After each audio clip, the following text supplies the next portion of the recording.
there's something beautiful when you actually see the worship happening in real time. Something transcendent, something heavenly, a deep respect and reverence for the one that created them.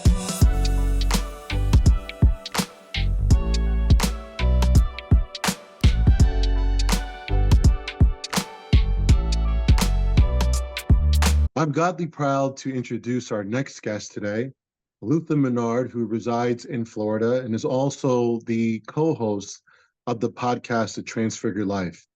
My dear brothers and sisters, please welcome our dear brother Luther. Luther, thank you for being on today. Hey, Father, thank you. It's my pleasure. Thanks for inviting me. So as we look at media, apologetic media especially, coming out of the Black church tradition, it's still seen as odd or different for a Black American male or even a Black American family to be an Orthodox Christian today outside of the scope of our faith and tradition. Can you please share with us what confession you came from in Protestantism and what actually drew you to the Orthodox faith and tradition? Well, Father, before I even get there, I just want to honor you real quick. Thank you just Oh, for thank you. the work and the labor you've put in. I mean, it definitely for a lot of people that look like us today, it is very helpful to see people like you that have kind of paved the way in a way, in a sense. And I know early on in my journey, you were very key. You took a lot of people under your wing, and you still do. That's something that you still do today. So I really appreciate the work that you've put in, Father. Thank you so much. Yeah, for sure. But to answer your question, so usually when I share this story, it seems like, kind of just like reading the gospel, Matthew, Mark, Luke, and John. It seems like something comes to my mind, or something, the same story, but something new seems to be added. But I was originally brought up Baptist. My dad is a Baptist pastor. And later in life, as I got older, as I started, to go into high school and then later college, I started looking into like Reformed theology. And I was a part of a non-denominational church in my early 20s. And essentially, even though it was a non-denominational church, really it leaned Reform, because really what non-denominational church is really just, it's like saying you don't have an ethnicity, right? Right. So essentially, the beliefs and the convictions of that church were of the Reform and Calvinist bent. But have a lot of respect for the pastor that was there at that church. In a lot of ways, I would not be Orthodox without him, because he was so gospel focused, and he was so committed to the text. It's kind of like his mindset. So he would bring a lot of younger men under him, and his goal was to pretty much have us to keep digging. And as I would dig a lot, there's always seemed to be something that was missing, that later I see that Orthodoxy filled those gaps. But essentially, to make that broad umbrella story short, the Eucharist was the main kind of thing that pushed me towards Orthodoxy. So I don't know if you want me to dive in a little bit more there, No, but please do. Please. yeah. So in regards to the Holy Eucharist, what ended up happening is, so I was leading a small group at the church. It was like young married couples in the group, and we started having communion at the small group. It was like, oh well, this is in the scriptures, so I don't know why we only do it once a month. It seemed like it was a practice of the early church.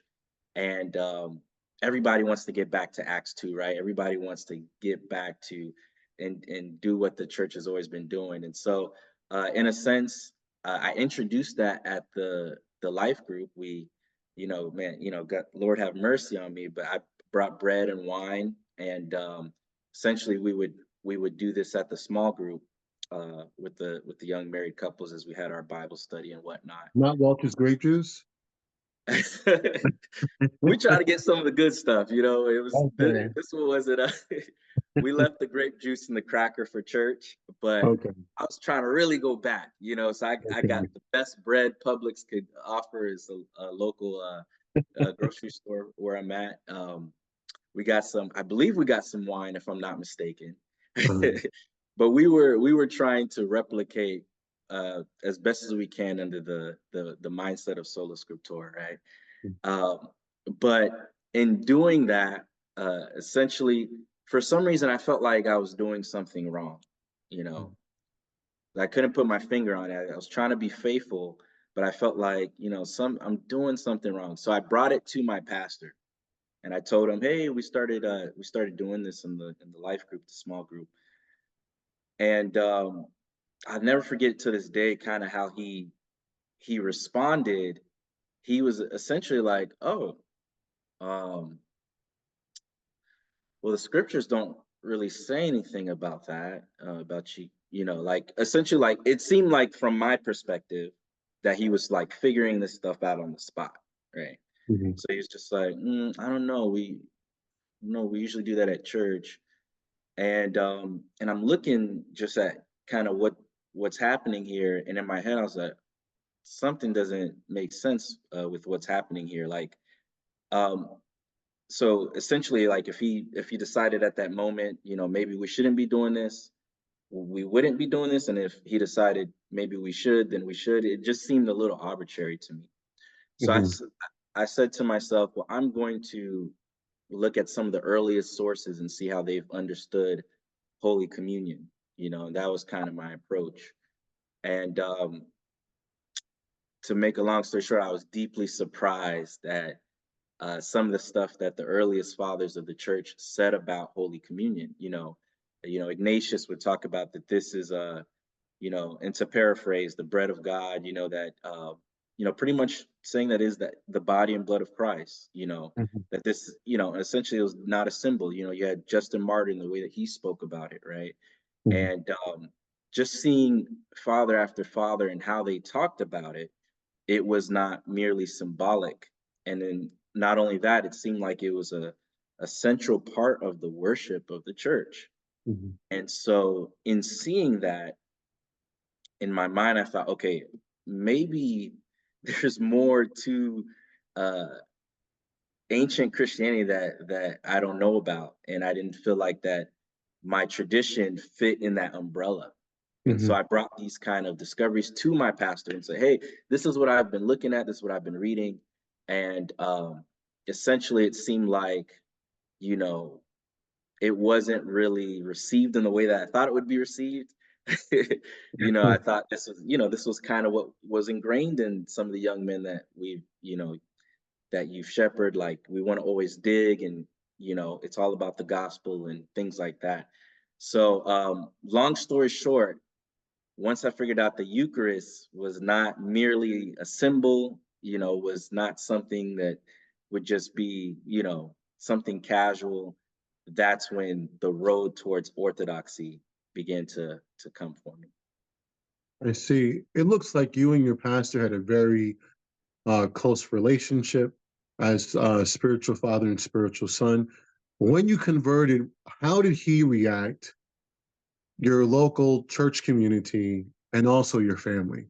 Yeah, so and and like I said, I love, like I absolutely love, my previous pastor. Take he took me under his wing at like as early as like 19 years old, and Mm, just seeing how he loved his family, was, took care of his family, loved his wife. Like that was so crucial for me. So keep that in mind as I share mhm. some of the stuff that I share, because the respect is always still there, and I'm grateful for him, even Absolutely. though we see things differently here. But he was hurt by the move towards orthodoxy. Mhm, Um, he thought that like you know for those that are not familiar with Orthodox Christianity, it to them it appears to be like Roman Catholicism. And from the outside looking in, if you're not really digging into the faith and trying to understand Orthodox Christianity on its own terms, mhm, it can just look like, whether it's idol worship, and could look like unnecessary tradition and things like that. This is sometimes could be the outside perspective, until trying to understand Orthodoxy on its own terms. And I do encourage for anybody really trying to look into Orthodoxy, don't just go for, what he said, she said type of thing. Try to understand the tradition from it on its own terms, and if possible, from the inside out. That's usually what I try to say. That's the best way to truly understand something, at least get a good understanding of something. But he wasn't too excited about it, and it doesn't help. At first, I was a little bit of like a cage stage Orthodox. This is kind of a terminology of like super radical and just like ready to, kind of put everything in someone's face. But for him is different because I seen him as a father in a lot of ways. And when I brought it to him, he wasn't excited, but I tried to explain to him why this is true, why I believe this to be true. And there wasn't good responses nor rebuttals or reasons why Orthodoxy was wrong when we started to get to the nitty gritty, which goes to show that sometimes mere argumentation or bringing just strictly apologetics cannot convince the human mind, right? This has to be something that, you know, by God's grace is just open up to a person. There's no real argument that would just make somebody say, "Oh yeah, I finally see it. It's true," right? A lot of people have a lot of reasons for rejecting something, right? It could be emotional reasons, it could be other reasons. There's a plethora of reasons why somebody may push back um, to a belief system, and Mhm. sometimes it's not based in logic at all, right? I mean, we've all seen this. I'm sure you've seen it as people have approached you over the years, Father. Some people just they have no good reason. It's just to me, I feel uncomfortable, you Mhm. know. So with that, um, essentially, when I was bringing, because we've had private elder meetings where we would talk about particular doctrines, and I was almost begging, give me a reason why to stay Protestant. It's like, here's what I find in ancient Christianity. It links back to the apostles. This is what Christ and the apostles have laid out for the church. Like, why would we not accept this? Like, isn't it about truth? Shouldn't Mhm. truth matter? And I've come to see that, you know, everybody has maybe different reasons for certain things, and it's not up to me to determine the motives or the judgments of people. But for me, I all I knew is, well, if this is true, I have to pursue it. Mhm. And so that was just the path that I was willing to take. It did come with some people of unfortunately being a little, upset about that, right? You can't make everybody happy. That's we all know that in life. As you get older, you just can't, it's not about making everybody happy. It also came with I was a youth director at the church, so I knew that I would have to step down from that, because there's no way that I'd be able to teach the teachings of the church fathers in that role. You know what I Right. mean? Or even how they understood scripture. Um, this just wasn't going to happen. So it's crazy. The day I, stepped down from that position, the elders already were talking about like, hey, it seems like you're really moving towards orthodoxy. We were actually going to say some of the same things to you, and they were encouraging me. We still love you, but we think that you should pursue and attend an Orthodox church that's consistent with what you believe, and essentially keep this. They almost wanted me to, in a sense, keep this stuff to yourself. Right. Which I couldn't make that promise. You know what I mean? Like I just couldn't keep too. I mean, my friends will ask me, "What am I gonna go say?" Go ask your pastor. Like I didn't. I can't let that the narrative be completely dominated in one direction. There has to be hear both sides and make a judgment for yourself what is true. So by God's grace, I mean it's given some people an opportunity to look into the Orthodox faith. I do know of one brother who very bright brother, faithful to the Lord. He he's actually an African American brother named Daniel. He's made a journey towards the Orthodox faith as well, which is beautiful. And and it was his own journey, right? Even though he's heard things from myself and he's looked into things, but it was his own quest, his own journey. So those things are beautiful to see. My family, so as far as with my wife, my was too young at the time to even comprehend anything. But my wife was very intrigued by the claims of the Orthodox Church to be the church that links back to the apostles, to be Mhm. the one true church. That was very surprising to her because it was such a bold claim. Because in the West, where there's a plethora of denominations, as you know, like Christianity is almost like your type of flavor, right? Mhm. Oh, we're Pentecostals, we're we're Baptists, we're Southern Baptists, we're this, we're that, we're Methodists. And so it truth, I'm not going to say truth seems subjective in Protestantism, but there's a sense where it almost seems like it's not a big deal if there's the way, the truth, and life. If there's one way, if there's a way that was handed down. Um, so that's something that's been interesting. That surprised her, and my wife looked into Orthodoxy on her own terms as well, and she came to the conclusion that this is true, and also that it's beautiful, and she respect the piety. And I think one thing that people tend to realize that are new to Orthodoxy or coming to it is there's something beautiful when you actually see the worship happening in real time. It's one thing to learn about it and to be convinced about what is true, but there's another thing when you see, you know, the moms in the church, and everybody's in worship, and kind of this sense of respect and reverence.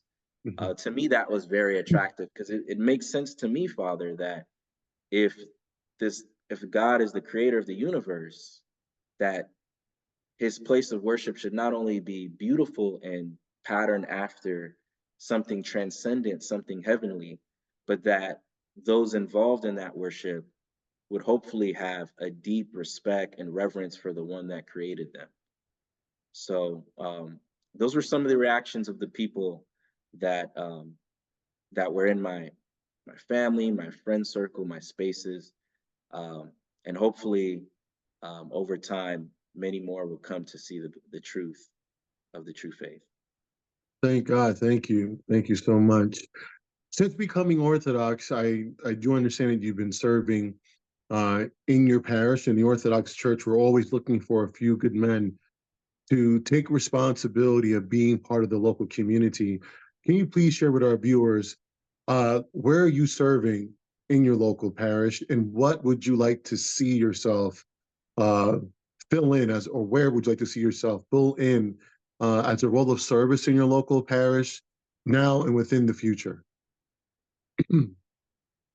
That's a great question, Father. So I recently moved to North Florida a few months ago. So more involvement is coming at as the time goes. But so I've I've went to a few men events here at the church. It's been great. The priest here, he's been amazing. And I've definitely um, actually looking to see how I can get more involved here. I mean, I'm interested actually.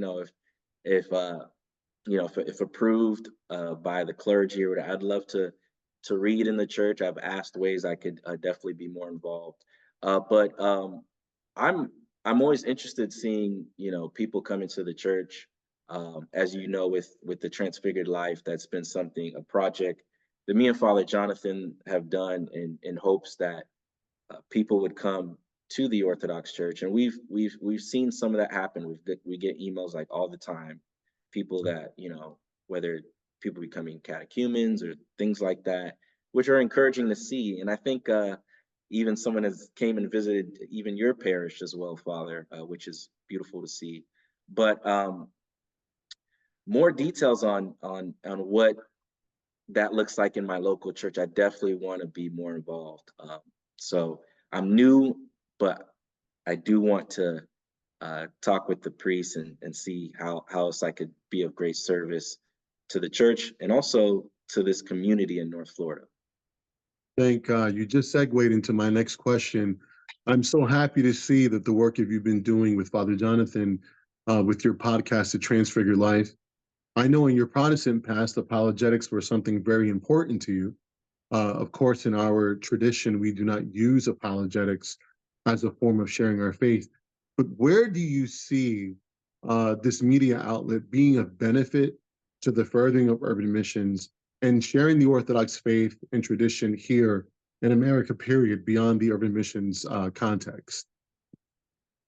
Yeah, no, great question, Father. So yeah, with the Transfigured Life, and I know apologetics in this realm could be a little interesting, right? But for us, it tends to, we try to be non-confrontational. Hopefully, be an avenue where people are more so seeing like, oh, okay, like I want to visit an Orthodox church. Like it's not centered on like coming back to us. Like we don't care for anything. We don't do it for any other reasons than wanting to see people come into the apostolic faith. Um, but there was another part of your question. If I could answer that, can you remind me that second part of your question? Yes, where do you see the importance and the furthering of missions through this media outlet Yeah, now and in the future? yeah. Hopefully, and through it, like in primarily, at least in the West, that more would come to be exposed to the Orthodox faith. Also, with me being an African American, it does kind of help to see like the the range in which Orthodox Christianity reaches people. You have uh, Father Jonathan, who's an uh, older white father. Then you have myself, who's a little bit younger and black. So I think sometimes even that representation, which reaches a wide range of people. The fact that me and Father, being from kind of different backgrounds, but yet have a good friendship, and I think anybody that could kind of tune in could feel like, oh wow, this is kind of for everybody type of thing. I know for me, when I first got exposed to Orthodoxy, something this shouldn't be, I guess, that important, but it was important to me, and judge me if you will, but it was important to me to see some people that were African American that were a part of the Orthodox faith. You Mhm. know, s- especially for the fact that it claims to be the truth.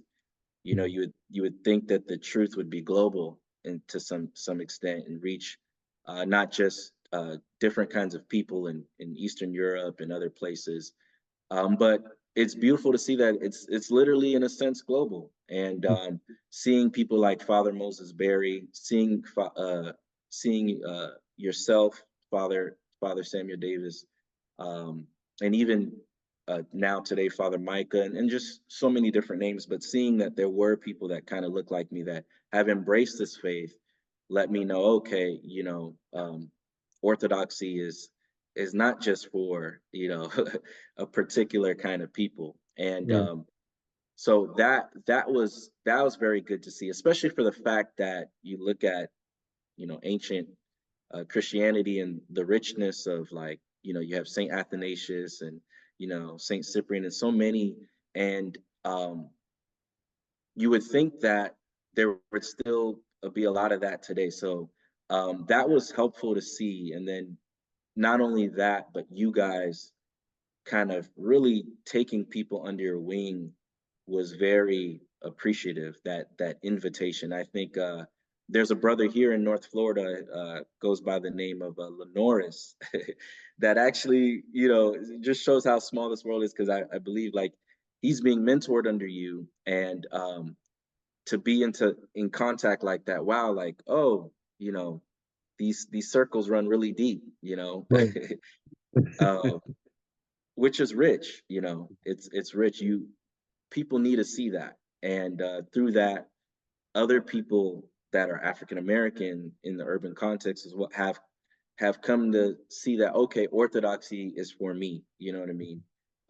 So Well, thank you very much for noting that. I would like to share with yourself, as I have in the past, and also with our viewers, that the Greek Orthodox Archdiocese is working very hard now to establish the reconciliation and healing the relationship between Greek Americans and Black Americans that even goes back to the time of Scripture in the New Testament Church. So, you noting this effort between yourself and Father Jonathan on one part is very integral to the furthering of this mission, because in order for us to heal the inconsistencies of racism and prejudice and bigotry in America, it is very important to see someone like Father Jonathan, a Macedonian who's an Orthodox priest, and to see yourself, a Black American who's now in the Orthodox Church, work together. And in many ways, it represents what the New Testament Church looked like 2,000 years ago and now today. I want to thank you for bringing up our dear brother Micah, who was formerly Lenoris. I've shared with the two of you the importance of our brothers and sisters within the church and within Protestant confessions, seeing the importance of Black clergy and laity working with one another to further the interests of urban missions. Can you please share with us just a bit more on the importance of what you saw in an undertaking of clergy taking on young men under their wings, but also now after being in the church and you're now working as an integral role in the furthering of urban missions? What do you think that you and Micah can accomplish in Florida together to further this interest, but also to set an example of the Catholicity of the church and reestablishing the Black American community as a pillar within the Orthodox Church here in America? so yeah, no, with Lenore's, and man, I hate I hate to plug in without him being aware. We when I first moved here in November of 2023, we're in March now. I think I said something to the effect like, we got work to do. Right. You know, like I mean, we look around. I mean, I've been to his parish. He's been to my parish, from what he's told me, and we're just like, yo, this is a big city. We're in one of the biggest cities in northern Florida, and And that's Jacksonville, correct? yes, yes, yeah, Okay. it's Jacksonville. Um, and basically, we're like, yo, there's no excuse. You know, there's no excuse. We both been chrismated into the faith. We have our previous tradition, so we can speak both languages, right? In the sense of understanding where particular Protestants are coming from. And there's a lot of people in our area that are unchurched that Mhm. we can connect with. And so um, not only him, there's been some other brothers that I've bumped into. And the goal, hopefully, is we haven't figured out what exactly that looks like. We have gone out to uh, eat with some fellas before, but in regards to reaching those in the urban context, we got to figure that out. And we got to figure that out soon, because things are happening in this city and we want to be a part of, hopefully, the good uh, that we're supposed to be a part of. I mean, you have Saint Basil, to paraphrase, mentions that um, even even not doing what you should do is wrong. Like, there's a responsibility you have, and we want to live up, hopefully, to that responsibility. Thank God. Well, I'm looking forward to working to the two of you one day in Jacksonville. There's something that Micah and Father Nicholas and I are all working out on to make happen. So, Luther, thank you so much. God bless you and your family. I'm looking forward to hearing great news in the future of your service and also to the Transfigured life. Give my love to Father Jonathan, Ivanov, and also to your wife and your daughter. God bless you, and thank you again for being a part of this journey. Thank you so much, Father. I am greatly honored, and thank you for all the amazing work that you do, and just the way you've been paving the way, even with this podcast here with the Greek Archdiocese. Thank you. Thank you so much.